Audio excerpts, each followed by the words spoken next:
What's up? This is Steven Carson. We're here at City Boxing Club, and we're here with Cassie Soto. She's here to interview Jessie Vargas, and I want to ask her a few questions. What are you here tonight interviewing Jessie on? So I'm here specifically talking about the Paquaio fight on November 5th. Right. And I'm here with UNLV. It's our student sports show called The Rebel Report. Right. Yeah. That's pretty cool. So stay tuned and stay watching. Like, comment, subscribe, and stay tuned for the interview. How you feeling right now as of this moment? I'm feeling phenomenal. We're having a great camp. It couldn't be coming out any better than what it is. We're still several weeks away, and we're looking, we are in great shape, and we're looking superb inside the ring. So Paquaio, safe to say your biggest bout yet, biggest card that you've had. Tell me, how are you coming in prepping differently for this fight than others? Well, as you said, this is the biggest fight of my career to date. You know, the magnitude of this fight changes things. You know, it puts a little more pressure, but I'm the type of fighter and athlete that does very good under pressure.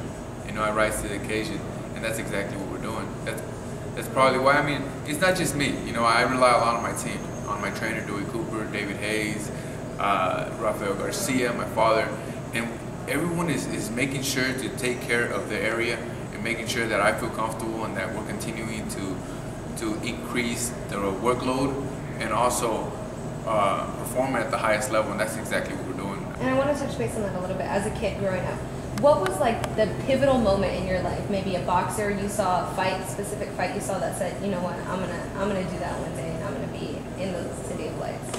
It was I can't say just one fight. I could say one fighter's career, which is Julio Cesar Chavez. I got to see his biography and his documentary, and I said, I want everything that he has achieved. And I mean, as a kid, my stakes were pretty high. You know, reaching for a goal that compares to Julio Cesar Chavez is huge. No one has ever done it. So I'm still working for it. I know that it's hard. It's a hard task, but this is a step in the right direction. Beating Manny Paquaio in my hometown, and being able to adapt to such a large event. You know, the size of the fight that this is, and it's going to be a great year. And like I said, it's going to be a great fight. But I'm very happy to know and feel comfortable knowing that I'm going to rise to the occasion. Perfect. And then I just want to touch base, you know, some articles, you know, some people haven't been the nicest online. And, you know, I just want to ask, do you think that you really have to prove something to this fight to, shut up those haters, as you said, you know, something like that? I do know that this fight will put a stop to any negativity coming my way. Anyone that hasn't given me the proper respect that I feel that I deserve and that I have earned. I am a two-division world champion for a reason. You know, not too many people can say that. And, you know, but beating Manny Paquaio, there's no excuses why not to give me credit. And I feel that from that night on, everyone will know who Jessie Vargas is, and they will respect who I am and what I have achieved. Perfect. And then I just want to ask you, so Hands of Stone just came out, you know, kind of gives you a insight on a boxer's life. Tell me, when you're in the ring, what are you hearing? What are you feeling? Can you hear the crowd? Can you hear just your trainer, your corner? Tell me what that's like. Well, first of all, I'm going to start off with the movie Hands of Stone. It's a great movie. It's very true, at least in my case.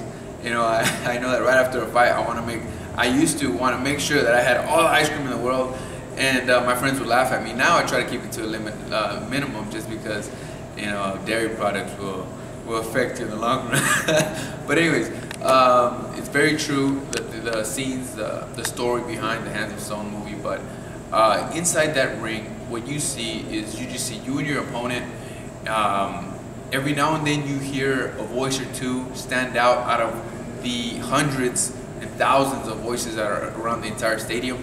You hear when they're chanting your name.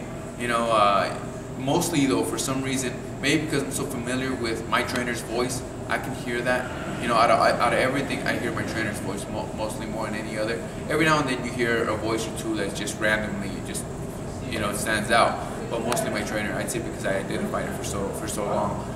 And that's what he keeps me, I guess you can see, grounded in the fight, just so that, you know, other people get a fighter's perspective. It just makes me, it makes me focus. Whenever I'm not doing something that I should be doing, all he has to say is one thing, you know, stay alert. I already know.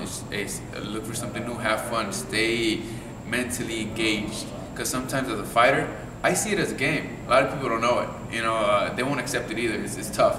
But we see it as a game. We're trying to see how are we gonna trick our opponent. You know what I mean? You know, it's like a basketball player. They're trying to find a way to trick them. You know what I mean? I'm trying to find a way to trick them, make them think that I'm going to throw this punch and I come over with a hook, or whatever the case might be. You know, but it's something that we've always planned for in the gym, and then we just execute it in the fight time. But I guess overall, to answer your question, it's just mental focus. That's all that's happening at that moment. And then just one last wrap-up question. Serious, super serious question. You think you can be the fighter that retires Manny Pacquiao? I know so. I don't really care if he wants to retire. I know that I will be the man to defeat him. He could try and come back if he wants to. That's totally up to him. Or he could be a senator, 100% senator out in the Philippines. But I will be the man to defeat him, yes.